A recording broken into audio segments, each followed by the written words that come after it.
You ask Tiger to solve.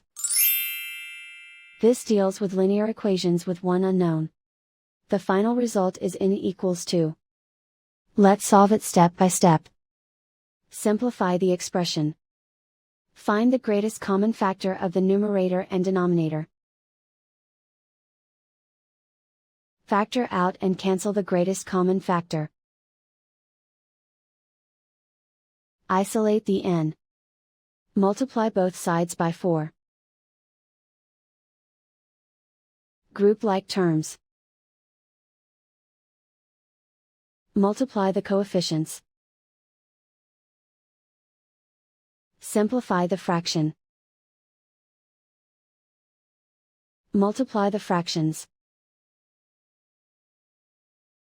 Find the greatest common factor of the numerator and denominator. Factor out and cancel the greatest common factor. And so the final result is n equals 2.